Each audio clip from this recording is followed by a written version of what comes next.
ओम शांति। आज के बाबा के साकार महावाक्य हैं 25 जून 2020।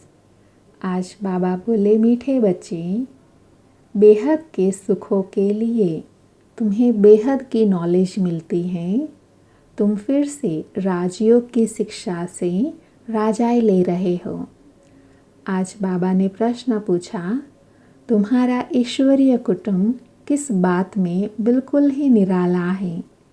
तो बाबा ने उत्तर दिया, इस ईश्वरीय कुटुंब में कोई 1 रोज़ का बच्चा है, कोई 8 रोज़ का, लेकिन सब पढ़ रहे हैं।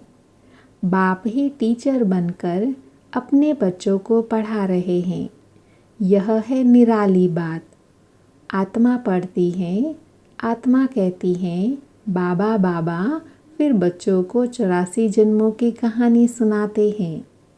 आज बाबा ने मुरली में गीत सुनाया, दूर देश का रहने वाला आया देश पर आई। ओम शांति। वृक्षपतिवार उसका नाम रख दिया है बृहस्पति। यह त्योहार आदि तो वर्ष वर्ष मनाते हैं। तुम हर हफ्ते बृहस्पति डे मनाते हो। बृहस्पति अथवा इस मनुष्य सृष्टि रूपी झाड़ का जो बीज रूप है, चैतन्य है, वह इस झाड़ के आदि मध्य अंत को जानते हैं। और जो भी वृक्ष हैं वह सब जड़ होते हैं। यह है चैतन्य। इनको कहा जाता है कल्प वृक्ष। इनकी आयु है 5000 वर्ष। और यह वृक्ष 4 भागों में है। हर चीज़ 4 भाग में होती है। यह दुनिया भी 4 भाग में है। अब इस पुरानी दुनिया का अंत है। दुनिया कितनी बड़ी है, यह ज्ञान कोई भी मनुष्य मात्र की बुद्धि में नहीं है। यह है नई दुनिया के लिए नई शिक्षा। और फिर नई दुनिया का राजा बनने के लिए अथवा आदि सनातन देवी देवता बनने के लिए शिक्षा भी नहीं है। भाषा तो हिंदी ही है। बाबा ने समझाया है, जब दूसरी राजाई स्थापन होती है तो उनकी भाषा अलग होती है। सतयुग में क्या भाषा होगी, सो बच्चे थोड़े थोड़े जानते हैं। आगे बच्चियाँ ध्यान में जाकर बतलाती थी, वहाँ कोई संस्कृत नहीं है। संस्कृत तो यहाँ है ना, जो यहाँ है वह फिर वहाँ नहीं हो सकती। तो बच्चे जानते हैं यह है वृक्षपति। उनको फादर रचता भी कहते हैं झाड़ का।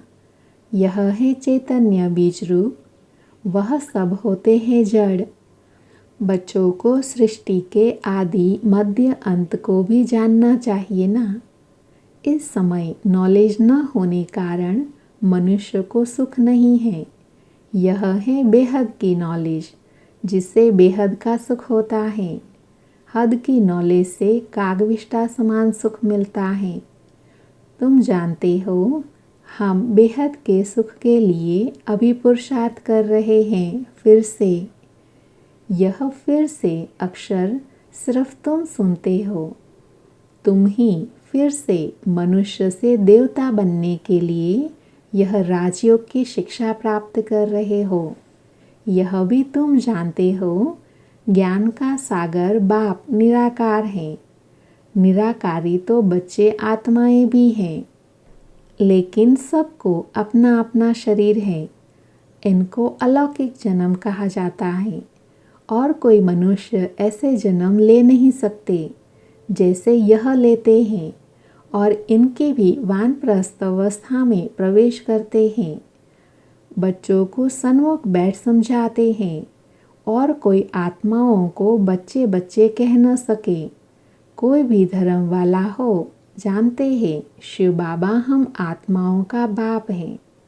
वह तो ज़रूर बच्चे बच्चे ही कहेंगे। बाकी कोई भी मनुष्य आत्मा को ईश्वर नहीं कह सकते, बाबा नहीं कह सकते। यूँ तो गांधी को भी बापू कहते थे। म्यूनसिपालिटी के मेयर को भी फादर कह देते, परंतु वह फादर हैं सब देहधारी। तुम जानते हो, हमारी आत्माओं का बाप हमको पढ़ाते हैं। बाप घड़ी घड़ी कहते हैं अपने को आत्मा समझो। वह बाप आकर पढ़ाते भी आत्माओं को है। यह है ईश्वरीय कुटुंब। बाप के इतने ढेर बच्चे हैं। तुम भी कहते हो बाबा हम आपके हैं, तुम बच्चे हो गए। कहते हैं बाबा हम 1 रोज़ का बच्चा हूँ, 8 रोज़ का बच्चा हूँ, मास का बच्चा हूँ। पहले ज़रूर छोटा ही होगा, भल 2-4 दिन का बच्चा ही है, परंतु ऑर्गन्स तो बड़े हैं ना, इसलिए सब बड़े बच्चों को पढ़ाई चाहिए। जो भी आते हैं सबको बाप पढ़ाते हैं। तुम भी पढ़ते हो। बाप के बच्चे बने, फिर बाप समझाते हैं तुमने 84 जन्म कैसे लिए हैं। बाप भी कहते हैं मैं भी बहुत जन्मों के अंत में इनमें प्रवेश करता हूँ और फिर पढ़ाता हूँ। बच्चे जानते हैं यहाँ हम बड़े ते बड़े टीचर के पास आए हैं, जिससे ही फिर यह टीचर्स निकले हैं जिनको पंडे कहते हैं। वह भी सबको पढ़ाते रहते हैं। जो जो जानते जाएंगे पढ़ाते रहेंगे। पहले पहले तो समझानी ही यह है 2 बाप है ना, एक लौकिक दूसरा पारलौकिक। बड़ा तो ज़रूर पारलौकिक बाप हो गया जिसको भगवान कहा जाता है। तुम जानते हो अभी हमको पारलौकिक बाप मिला है और किसी को पता नहीं, धीरे धीरे जानते जाएंगे। तुम जानते हो हम आत्माओं को बाबा पढ़ाते हैं। हम आत्माएं ही एक शरीर छोड़ फिर दूसरा लेंगी, ऊंच से ऊंच देवता बनेंगी। ऊंच से ऊंच बनने के लिए आए हैं। कई बच्चे चलते चलते ऊंच से ऊंची पढ़ाई को छोड़ देते हैं। किसी न किसी बात में संशय आ जाता है या माया का कोई तूफान सहन नहीं कर सकते हैं। काम महाशत्रु से हार खा लेते हैं। इन्हीं कारणों से पढ़ाई छूट जाती है। काम महाशत्रु के कारण ही बच्चों को बहुत सहन करना पड़ता है। बाप कहते हैं कल्प कल्प तुम अबलाए माताएं ही पुकारती हो। कहते हैं बाबा हमको नंग न होने से बचाओ।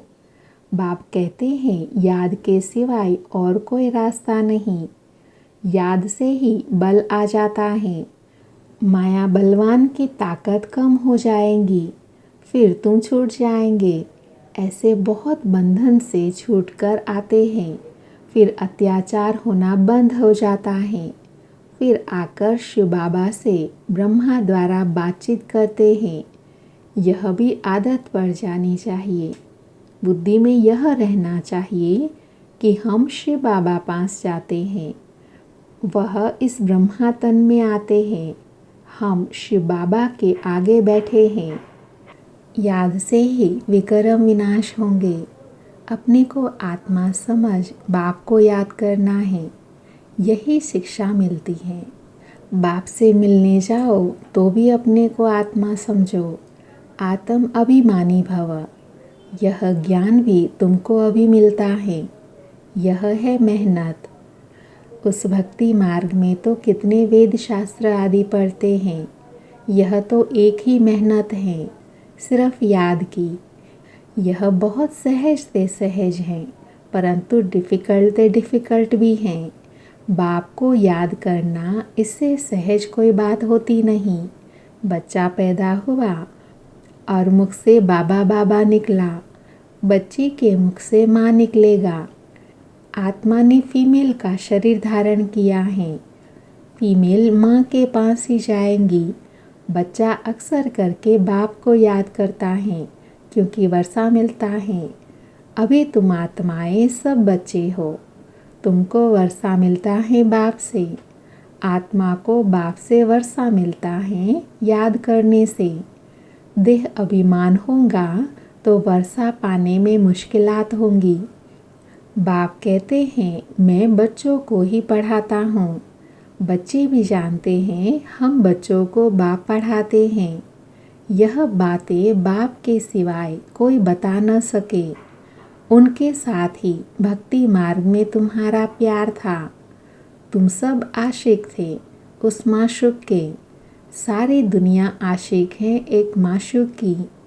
परमात्मा को सब परमपिता भी कहते हैं। बाप को आशिक नहीं कहा जाता, बाप समझाते हैं तुम भक्ति मार्ग में आशिक थे, अभी भी है बहुत, परंतु परमात्मा किसको कहा जाए इसमें बहुत मूंझते हैं। गणेश हनुमान आदि को परमात्मा कहे एकदम सूत मूंझा हुआ है। सिवाय एक बाप के कोई ठीक कर न सके, कोई की ताकत नहीं। बाप ही आकर बच्चों को समझाते हैं। बच्चे फिर नंबरवार पुरुषार्थ अनुसार समझते हैं और समझाने के लायक बनते हैं। राजधानी स्थापन हो रही है। हूबहू कल्प पहले मिसल तुम यहाँ पढ़ते हो। फिर प्रारब्ध नई दुनिया में पाएंगे, उनको अमर लोक कहा जाता है। तुम काल पर जीत पाते हो। वहाँ कभी अकाले मृत्यु होती नहीं, नाम ही है स्वर्ग। तुम बच्चों को इस पढ़ाई में बहुत खुशी होनी चाहिए। बाप की याद से बाप की प्रॉपर्टी भी याद आ जाएंगी। सेकंड में सारे ड्रामा का ज्ञान बुद्धि में आ जाएगा। मूल वतन, सूक्ष्म वतन, स्थूल वतन, 84 का चक्र, बस यह नाटक सारा भारत पर ही बना हुआ है। बाकी सब है बाय प्लाट। बाप नॉलेज भी तुम बच्चों को सुनाते हैं। तुम ही ऊंच से ऊंच फिर नीचे बने हो।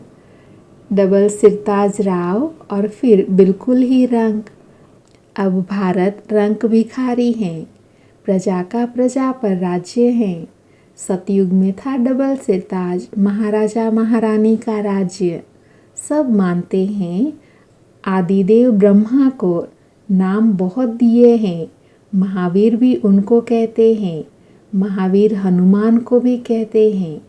वास्तव में तुम बच्चे ही सच्चे सच्चे महावीर हनुमान हो, क्योंकि तुम योग में इतना रहते हो जो माया के भल कितने भी तूफान आए लेकिन तुम्हें हिला नहीं सकते। तुम महावीर के बच्चे महावीर बनते हो क्योंकि तुम माया पर जीत पाते हो। 5 विकार रूपी रावण पर हर एक जीत पाते हैं। एक मनुष्य की बात नहीं, तुम हर एक को धनुष तोड़ना है, अर्थात माया पर जीत पानी है। इसमें लड़ाई आदि की कोई बात नहीं। यूरोपवासी कैसे लड़ते हैं। भारत में कौरवों और यौवनों की लड़ाई है। गाया भी हुआ है, रक्त की नदियाँ बहती हैं, दूध की भी नदियाँ बहेंगी। विष्णु को क्षीर सागर में दिखाते हैं। लक्ष्मी नारायण है पारसनाथ, उनका फिर नेपाल तरफ पशुपति नाम रख दिया है एक ही विष्णु के 2 रूप, पारसनाथ पारसनाथनी। वह है पशुपतिनाथ पति, पशुपतिनाथ पत्नी। उसमें विष्णु का चित्र बनाते हैं, लेख भी बनाते हैं। अब लेख में क्षीर अर्थात दूध कहाँ से आया। बड़े दिन पर उस लेख में दूध डालते हैं, फिर दिखाते हैं क्षीर सागर में विष्णु सोया पड़ा है। अर्थ कुछ भी नहीं। 4 भुजा वाला मनुष्य तो कोई होता नहीं। अभी तुम बच्चे सोशल वर्कर हो, रूहानी बाप के बच्चे हो ना। बाप सब बातें समझाते हैं, इसमें कोई संशय नहीं आना चाहिए। संशय माना माया का तूफान। तुम हमको बुलाते ही हो, हे पतित पावन आओ, आकर हमको पावन बनाओ। बाप कहते हैं माम एकम याद करो तो तुम पावन बन जाएंगे। 84 के चक्र को भी याद करना है। बाप को कहा जाता है पतित पावन, ज्ञान का सागर। 2 चीज़ हो गई। पतित को पावन बनाते हैं और 84 के चक्र का ज्ञान सुनाते हैं। यह भी तुम बच्चे जानते हो। 84 का चक्र चलता ही रहेगा, इनकी एंड नहीं है। यह भी तुम नंबरवार पुरुषार्थ अनुसार जानते हो। बाप कितना मीठा है, उनको पतियों का पति भी कहते हैं, बाप भी हैं।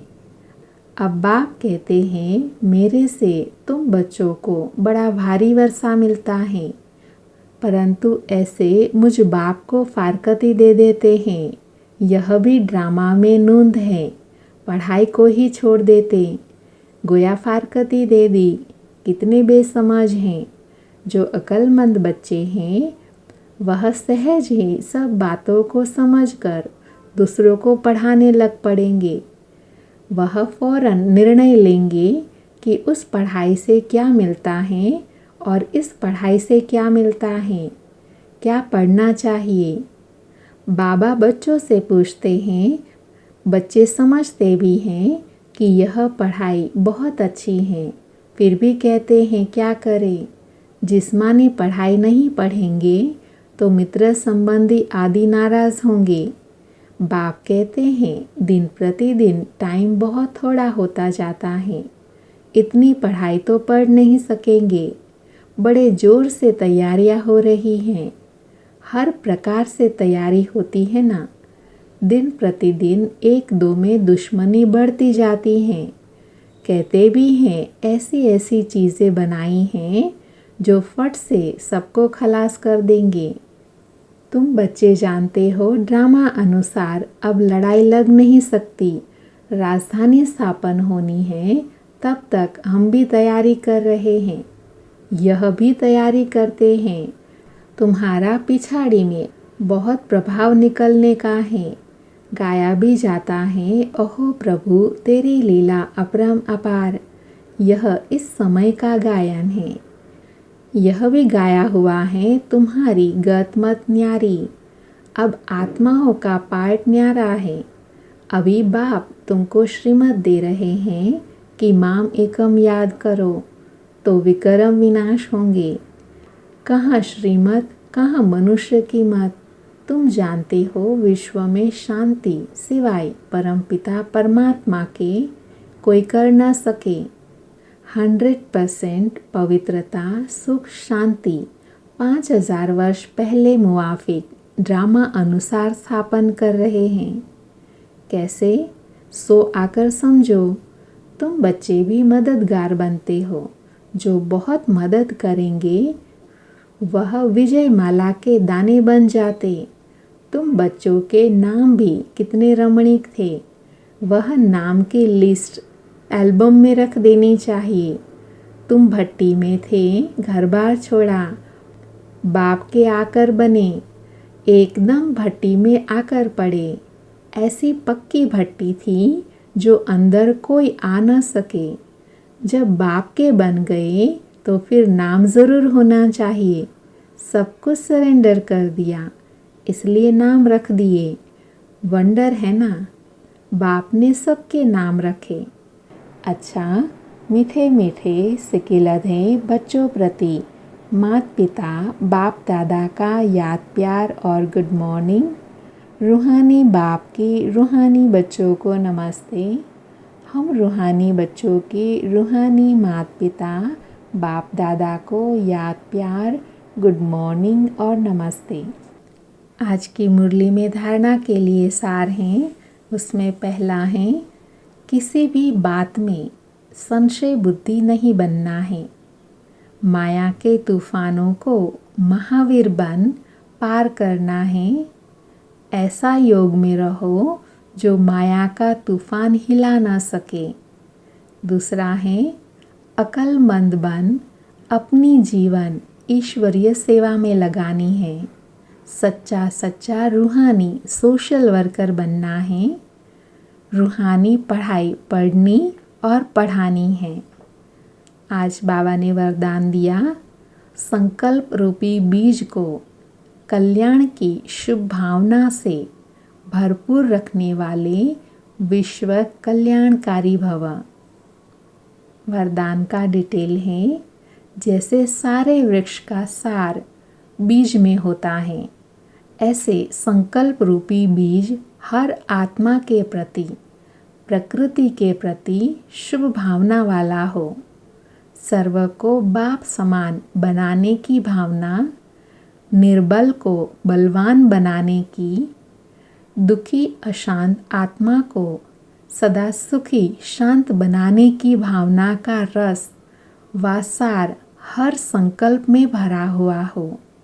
कोई भी संकल्प रूपी बीज इस सार से खाली अर्थात व्यर्थ ना हो। कल्याण की भावना से समर्थ हो तब कहेंगे बाप समान विश्व कल्याणकारी आत्मा। आज का स्लोगन है, माया के जमेलों से घबराने के बजाय परमात्मा मेले की मौज में रहो। ओम शांति।